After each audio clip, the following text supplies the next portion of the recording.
Hi friends, நைட்டுக்கு என்ன டின்னர்னு வாங்க பார்க்கலாம். தோசை தான் நைட்டுக்கு டின்னரு. தோசை வித் சாம்பார். அடுப்பு பற்ற வச்சுக்கோங்க. தோசை பேன் நல்லா ஹீட் ஆகட்டும். இப்போ நல்லா பேன் காஞ்ச உடனே கொஞ்சம் வாட்டர் ஆட் பண்ணிக்கோங்க.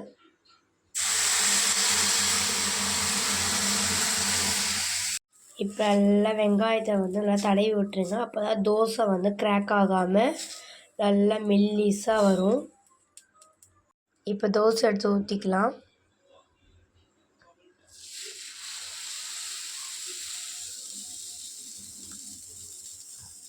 உங்களுக்கு எத்தனை தோசை வேணுமோ நீங்கள் அத்தனை தோசை ஊற்றிக்கலாம்.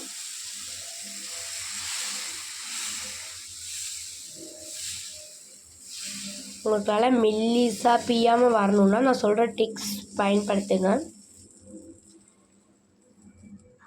இப்போ கொஞ்சம் ஆயில் ஊற்றிக்கலாம்.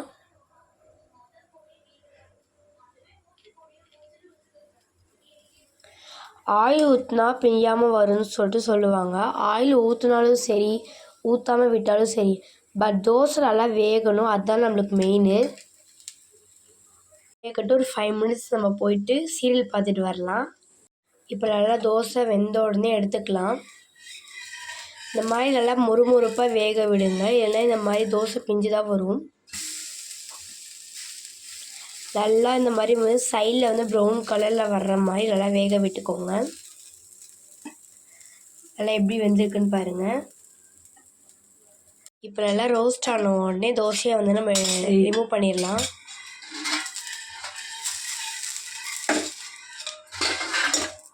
நல்லா பார்த்தீங்கன்னா வெந்திருக்கு பாருங்கள். இப்போ பாக்ஸில் வச்சுக்கலாம். 3 தோசை ஊற்றி வச்சாச்சு. இப்போ க்ளோஸ் பண்ணிடலாம். தோசை ஊற்றலாம். அதுக்கு முட்டையை உடச்சி ஊற்றிக்கோங்க. உப்பு, கொஞ்சம் பெப்பரு, மிளகாத்தூள் போட்டுக்கோங்க. மிக்ஸ் பண்ணிக்கலாம்.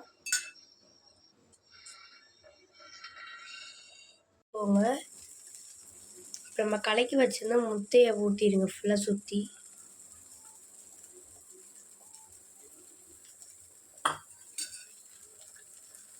ஃபுல்லாக ஊற்றிட்டு ஸ்ப்ரெட் பண்ணி விட்டுருங்க. தோசை ஃபுல்லாக ஸ்ப்ரெட் பண்ணி விட்டுருங்க. போட்டுக்கலாம். சைட்லேயே சாம்பார் பார்த்திங்கன்னா ரெடி ஆகிட்டுருக்கு பாருங்கள். தோசைக்கு அம்மா சூடு பண்ணிகிட்ருக்காங்க. நேற்று வச்ச சாம்பார். இப்போ தோசையை பிளேட்டுக்கு ட்ரான்ஸ்ஃபர் பண்ணிடலாம். இப்போ நீங்கள் சாம்பார், சட்னி எதுவாக இருந்தாலும் இந்த தோசையோடு வச்சு சாப்பிட்டிங்கன்னா செம்ம டேஸ்ட்டாக இருக்கும். நம்ம வீடியோ பிடிச்சிருந்துச்சுன்னா லைக் மட்டும் பண்ணிடுங்க.